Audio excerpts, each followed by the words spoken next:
Derrière chaque succès, il y a une histoire d'effort, de combat, de courage. Bienvenue dans les coulisses du succès.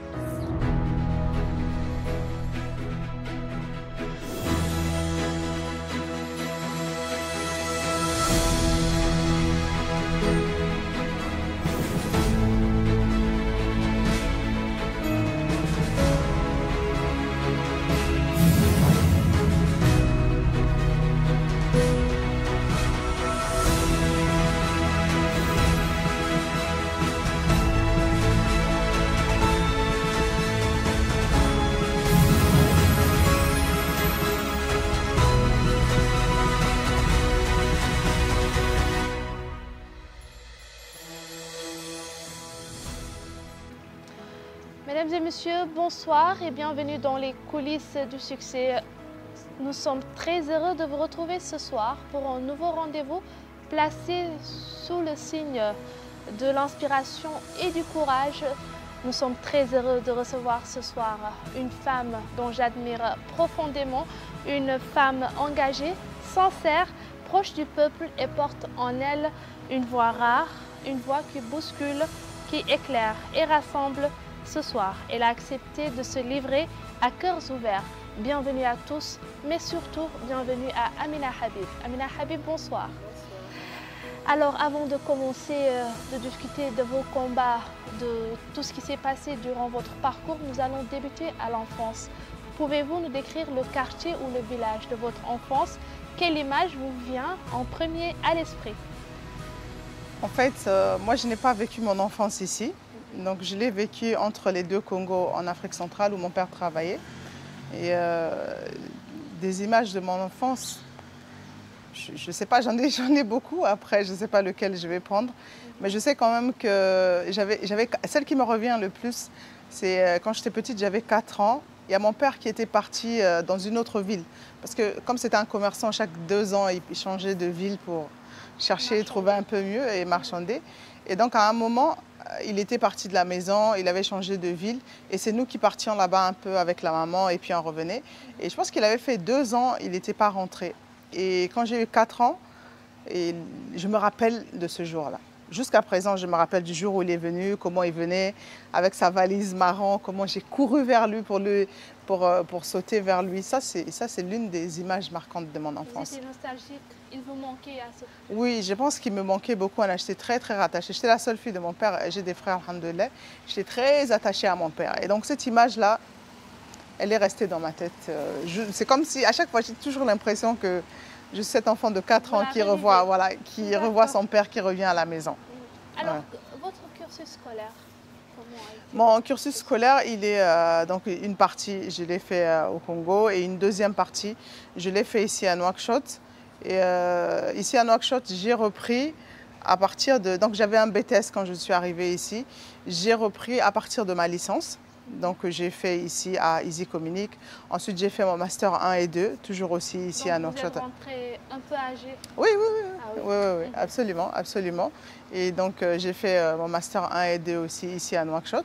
Mais je travaillais déjà, quoi. J'ai pas fait des études d'un trait. D'accord. J'ai fait mes études partie par partie.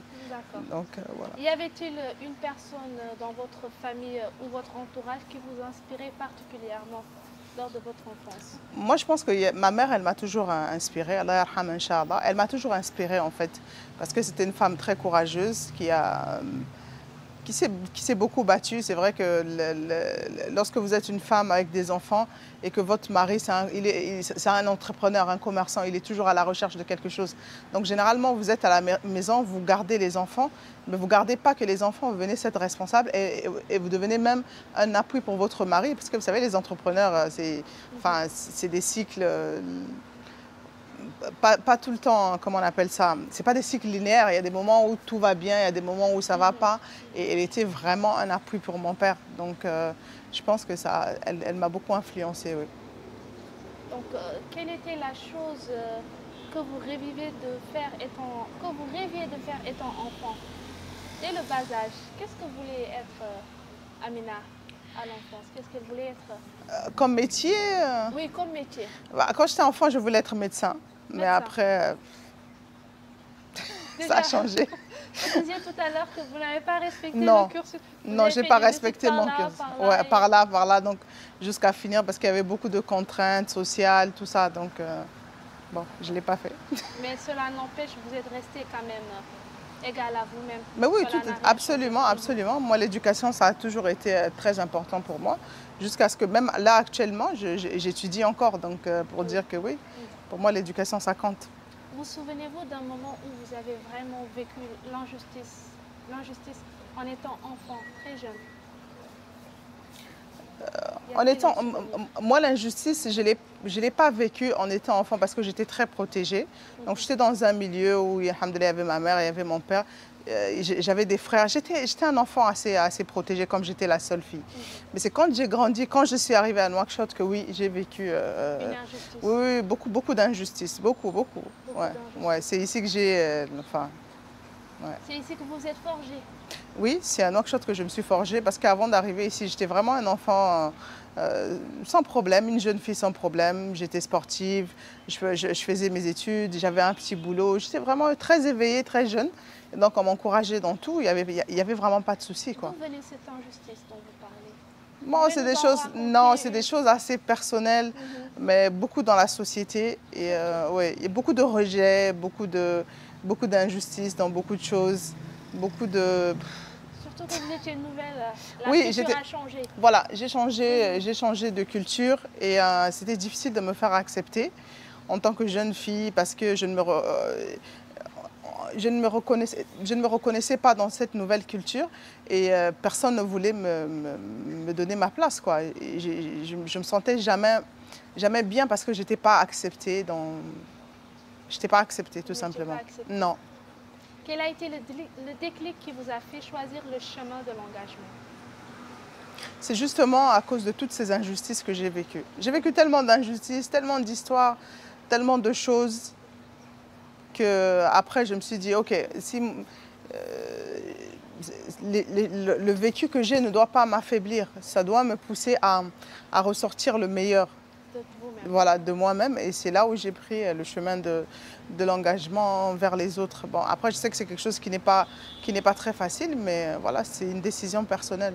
Donc c'est là où vous êtes décidé que vous deviez agir, que vous devez parler et vous engager pour les autres. Parce que votre engagement ne s'est pas arrêté juste à Amina, mais vous êtes engagé pour d'autres. Non, mon engagement ne s'est pas arrêté sur moi parce que ça ne pouvait pas avoir de sens que ça s'arrête à ma propre personne parce qu'il fallait quand même que je me batte pour me faire accepter, pour me faire accepter, pour arrêter aussi certaines personnes, certaines injustices. Parce qu'il faut se battre aussi pour éviter qu'on puisse vous écraser.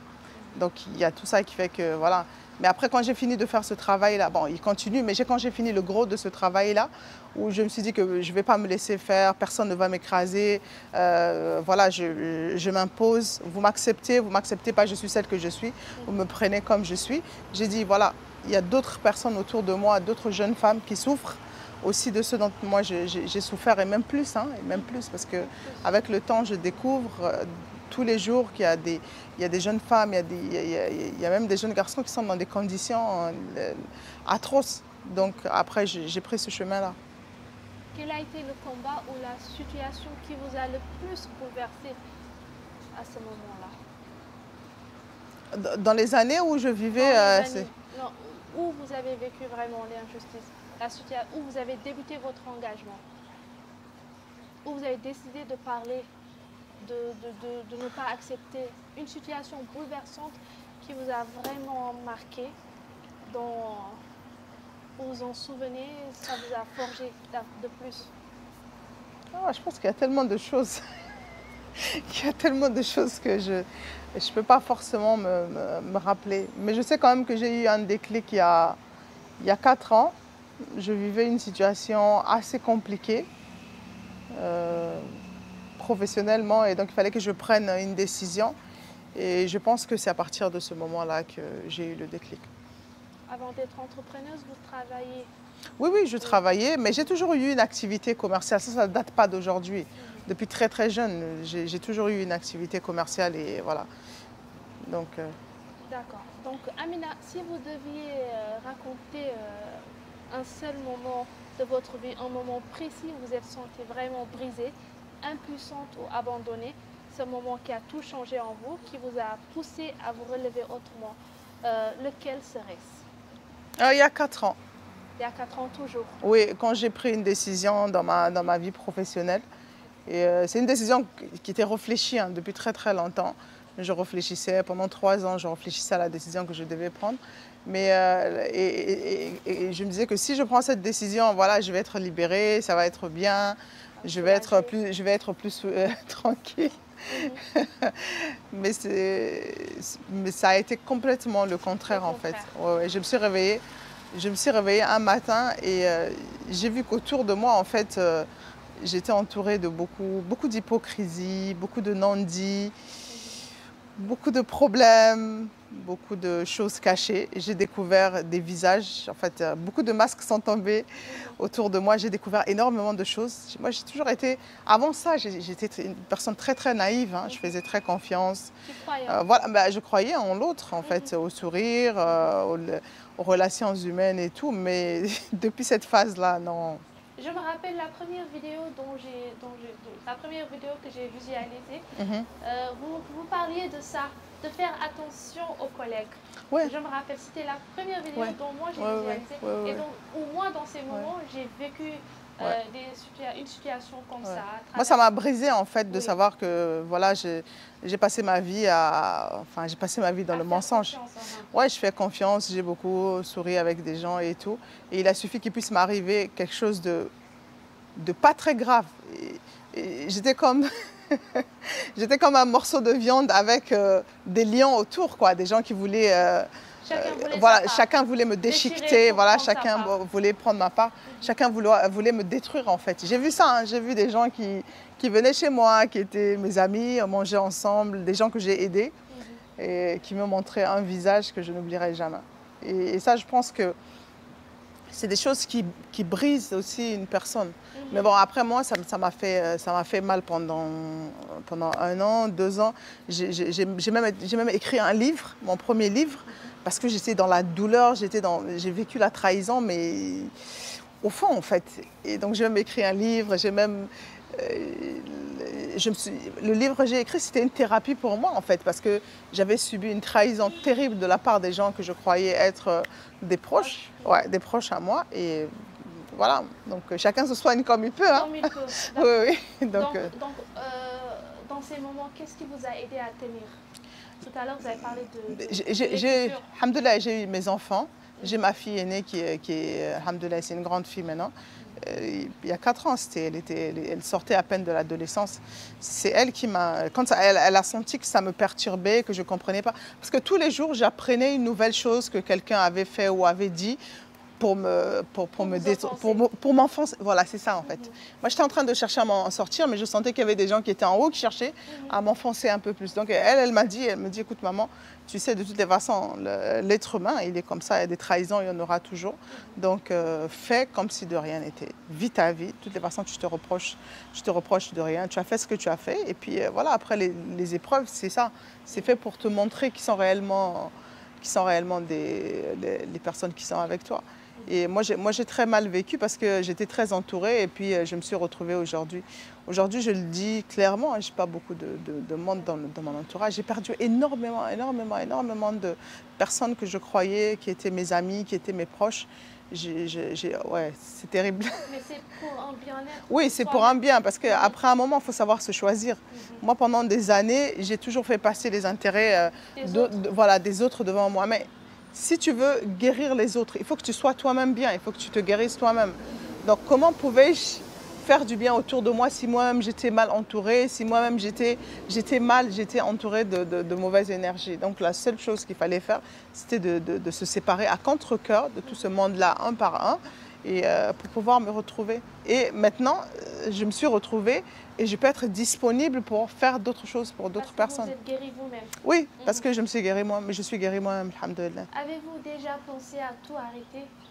Il vous est une fois arrivé de tout abandonner? Oui. Pourquoi vous ne l'avez pas fait? il m'est arrivé parce que comme tout être humain, tu sais, comme la femme, elle est sensible. Parfois, je fais beaucoup d'actions et puis je me rends compte que derrière, il n'y a pas de reconnaissance ou qu'on essaie quand même de dégrader ce que j'ai fait. Je pense qu'il y a 1 ou 2 fois, ça m'est arrivé. Et puis après, je me suis dit, écoute, la perfection, elle n'existe pas. Donc, tu peux pas être parfaite, c'est impossible. Donc, ou tu acceptes que tout le monde ne t'aimera pas, tu fais ton travail, ou tu laisses tomber parce que tu vas avoir l'approbation de tout le monde. Donc ça aussi, j'ai fait le deuil de l'approbation de tout le monde. Tu vois, c'est un travail de deuil que je fais par rapport à moi-même. Donc il y a des choses que j'ai laissées derrière pour pouvoir avancer. D'accord. Alors, que dit votre foi dans les épreuves? Ma foi? Oui. Elle garde toujours intacte. Mais oui, ma foi, elle a toujours été intacte. Subhanallah, ma foi, elle a toujours été intacte. Même quand j'étais au fond du trou, au fond, j'ai toujours gardé la foi.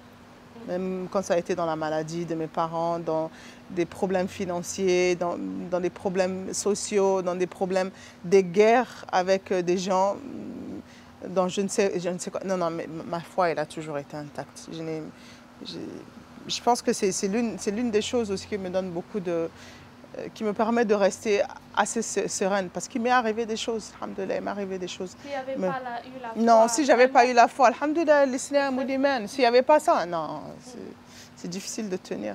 Vous dites tout à l'heure des vécus. Que dites-vous aux jeunes filles d'aujourd'hui, aux jeunes filles qui pensent que ce monde n'est pas fait pour elles, par cause de trahison, comme vous l'avez dit, d'un monde vraiment cruel? Que leur dites-vous à ces filles? Moi, je leur dis de tenir, hein, parce que j'ai appris aussi avec le temps, avec tout ce que j'ai vécu, j'ai appris que tout passe. Rien n'est éternel. Tout passe. Bah oui, l'être humain, meurt. Donc, je regarde les problèmes. Donc, peu importe le type de problème que vous avez, il faut prendre le temps de respirer, de les gérer en se disant que ça va passer.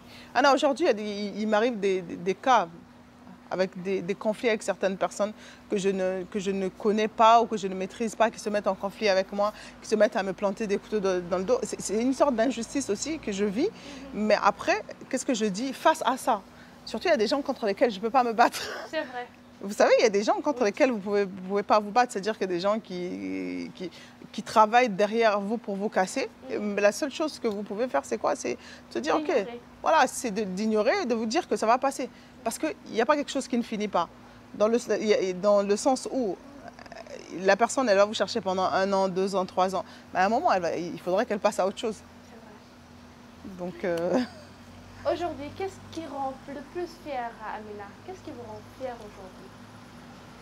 Ce qui me rend le plus fière, je sais pas, mon engagement vis-à-vis des autres.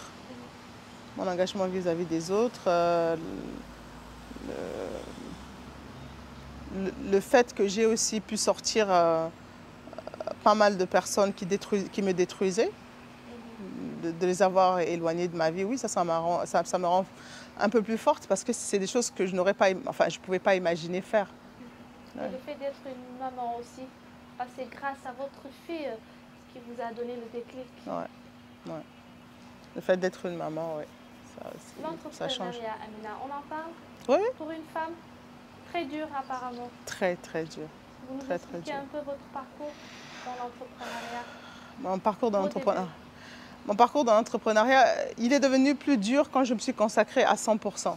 Avant, je ne sentais pas trop la difficulté parce que je travaillais, j'avais un bon salaire. Donc, même quand il y avait des galères de l'autre côté, j'avais toujours de l'argent pour régler mes problèmes. Mais c'est quand je me suis mise à 100% sur ça que voilà, tu sens que tu es seule avec tes charges, avec le personnel, quand ça marche pas, tu es le seul responsable. Et surtout, il y a beaucoup de choses qu'on ne partage pas. Parce que si c'est toi le chef de quelque chose, si c'est toi le créateur de quelque chose, des gens comptent sur toi. Vous endossez tout. Voilà, il y a le sens de la responsabilité. Moi, il y a le sens de la responsabilité qui m'a beaucoup changé. C'est vrai que j'ai toujours été quelqu'un d'assez responsable depuis que je suis très jeune. On m'a toujours confié des responsabilités familiales et tout. Mais là, j'ai la responsabilité de personne. Parce que quand vous employez une personne, vous ne l'employez pas que la personne. Cette personne a une famille qui dépend d'elle. Donc, psychologiquement, c'est des charges que vous avez en tête. Vous avez sur vous, il y a cette responsabilité. Et il y a aussi le fait que quand on est une femme entrepreneur avec un peu de visibilité, il y a beaucoup de confusion. Les gens ne pensent pas que vous êtes clair et se disent est-ce que c'est réellement une entrepreneur? Est-ce qu'elle n'est pas là pour chercher autre chose? Est-ce que... Voilà, il y a beaucoup d'ambiguïté qui se crée, qui n'est pas très claire et qui n'est pas très valorisant pour la femme. Enfin, pour les femmes qui sont claires, qui viennent réellement pour présenter leur travail, qui veulent faire bouger les choses, qui veulent changer aussi la manière de voir l'entrepreneuriat. Parce que moi, je connais énormément de femmes, Inch'Allah, ici, qui sont très riches, elles gèrent des grandes entreprises et tout, mais qui ne s'affichent pas. Alors que nous, on a besoin de ces modèles-là. Donc, pour les faire sortir, c'est compliqué. Donc après, vous avez des personnes comme moi, on arrive, on se dit qu'on va faire de l'entrepreneuriat décomplexé, on va parler de ce que c'est que l'entrepreneuriat, on va aller dans des conférences, on va discuter avec des jeunes femmes, on va les rassurer, on va se mettre sur les réseaux sociaux, on va travailler sur l'éducation financière. Et donc ça, il n'y a pas beaucoup de gens qui... Enfin, on se dit, ah, c'est une influenceuse, ah, elle est tout le temps sur les réseaux sociaux, est-ce qu'elle travaille réellement? Alors que on sait tous que sur les réseaux sociaux, vous pouvez programmer vos publications sur 1 mois ou 2 mois si vous voulez. Vous n'êtes pas obligé. C'est pas parce que je publie tous les jours que je suis tout le temps assise. Voilà, donc la création de contenu, ce n'est pas quelque chose qui me prend toute ma journée. Ça peut me prendre 30 minutes dans ma journée, ça peut me prendre 1 heure de temps. Il suffit juste que je sois organisée. Mais est-ce que les gens comprennent ça? Ils ne comprennent pas. Ils te voient sur les réseaux sociaux. Et surtout, l'audace de s'afficher. Surtout. Voilà. C'est ce que nous avons remarqué sur vous. L'audace voilà, l'audace de s'afficher, de se prendre en photo, de sourire. Voilà, naturellement. Comme voilà, naturellement. Tu t'affiches, mais là, ça va, ça passe. Ça passe un peu mieux. Mais je me rappelle en 2020, quand j'ai commencé, c'était un peu... Ouais, mais pourquoi? Mais elle veut quoi? Elle montre quoi? Elle cherche quoi? Oui. On est très rapide à... Ouais, elle cherche quoi? Et puis dans les DM, tu reçois tout et n'importe quoi. Voilà. C'est donc que je voulais qu'on en parle dans les réseaux sociaux. Certes, vous avez sûrement dû vivre une petite anecdote où vous avez... Si. J'ai vécu, alhamdoulilah, moi j'ai quelque chose que... Je ne laisse pas d'ambiguïté en fait. Donc quand la personne elle m'écrit, je sens que ce n'est pas professionnel, je lui remets à sa place tout de suite. Voilà, je bloque la personne. Oui, tout simplement pour faire comprendre que je ne suis pas sur les réseaux sociaux pour chercher quoi que ce soit. Moi je fais du contenu éducatif. Ni pour m'expliquer aussi. Ni pour m'expliquer. Moi je fais du contenu éducatif et de la sensibilisation sur l'entrepreneuriat, sur tout ce qui est intelligence financière. C'est pour ça que moi je travaille. Je ne suis pas sur les réseaux sociaux pour chercher. Non. Donc, et puis il y a aussi l'aspect où tu te montres. C'est l'algorithme. Quand tu publies un texte simple, bah, il ne tourne pas. Quand tu mets ta photo, bah, voilà, l'algorithme le fait tourner. Donc on est obligé de faire des belles photos, de les afficher avec le texte. Mais sinon, personnellement, moi je ne suis pas dans le... Et même si vous regardez beaucoup aujourd'hui ma page Facebook par exemple, je mets de moins en moins de photos. Je mets de moins en moins de photos parce que voilà, ça me dérange de savoir que malgré que ça fait 5 ans que je le fais, qu'il y a quand même des gens qui l'interprètent bizarrement, qui pensent bizarrement. Voilà, il y aura toujours ces gens-là. Donc après, j'essaie aussi de diversifier mes plateformes. Voilà, pour aller là où c'est plus sérieux, aller sur LinkedIn, aller sur Instagram où les gens sont... Mais vous êtes plus sur TikTok, Sur TikTok. Oui, mais même sur TikTok, il y a beaucoup de contenu que j'ai fait, que j'ai mis que je suis en train de... D'effacer. Ouais. Au moment où vous montez dans les bus. Mais ça, c'est une expérience sociale. Surtout, mais les gens ne le comprennent pas. Oui, c'est une expérience sociale. Moi, je veux comprendre, aller dans le bus, combien ça me coûte d'aller d'ici jusqu'au Carrefour, dans le bus et dans le taxi. Pourquoi à manger fast-food. Exactement. Je sensibilise les personnes qu'aujourd'hui, nous sommes dans un pays où il n'y a pas beaucoup de moyens, mais tout le monde veut aller manger au fast-food. Tout le monde veut prendre son petit déjeuner dans un restaurant, alors qu'on n'a pas les moyens. Et donc, les jeunes, ils prennent notre exemple, nous. Si nous, on continue à le faire, eux aussi prennent l'exemple. Mais avec quoi on va assurer ce train de vie-là? Donc, il faut sensibiliser. Et au départ, quand j'ai fait ces vidéos, j'avais des petites filles qui me reconnaissaient et qui disaient quand même... Moi, il y a des gens qui m'ont reconnu à Rosso, des petits-enfants de 10 ans qui m'ont reconnu à Rosso. Ils m'ont dit, oui, madame, on a vu les vidéos et tout, c'était bien et tout. Parce que moi, c'était ça mon but, en fait, de faire du contenu éducatif. Alors, si demain, vous deviez écrire une lettre à la petite Amina de 8 ans, que lui diriez-vous? Il y a tellement de choses à lui dire. On va essayer de prendre l'essentiel. Tellement de choses à lui dire, mais je vais juste lui dire d'arrêter d'être naïve. Naïf. Ouais. De croire à tout ce qui vient. Il ne faut pas croire à tout ce qu'on te montre. Pas du tout, il ne faut pas croire. Et puis, je lui dirais aussi de ne pas être dans l'émotion. Trop émotive. Ouais. Surtout les filles. Ouais. Moi, j'étais très émotive, j'étais très naïve, comme je l'ai dit. Mais après aussi, ce qui se passe, c'est que quand vous vivez des expériences qui ne sont pas bien, à un moment, on tue la personne, la petite fille qui était en vous, en fait. Et donc, une fois qu'elle est tuée, il n'y a plus d'émotion. Vous n'avez plus d'émotion, vous réagissez différemment. Donc, c'est terrible. Aux gens à dire que cette femme est devenue ingrate, qu'elle ne sent Ou elle est plus devenue rien. froide, elle ne sent plus rien. C'est Voilà, ça, en fait. c'est ce que disent les gens à des femmes qui essayent. Ouais, c'est ça. Elle est froide, ingrate. Ouais, elle est froide. C'est quoi son problème? Elle est... Oui, parce qu'il se passe ça après, tu te méfies de tout. Tu dis, voilà. Donc, ne pas être naïf. Croire en Non, soi. ne pas être naïve, il faut croire en soi et ne pas être très émotive. Et puis, ne pas s'attendre à beaucoup de choses de certaines personnes, en fait. Ne rien attendre, carrément. De personnes. Être autonome et se dire que si j'arrive à avoir quelque chose avec telle personne, c'est bien. Si je ne l'ai pas, c'est pas grave. Ouais.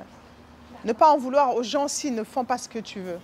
Il ne faut pas en vouloir aux gens s'ils ne sont pas gentils avec toi ou s'ils ne te donnent pas ce que toi tu attends. Il ne faut pas. Ouais. Merci à Amina pour votre sincérité et votre force.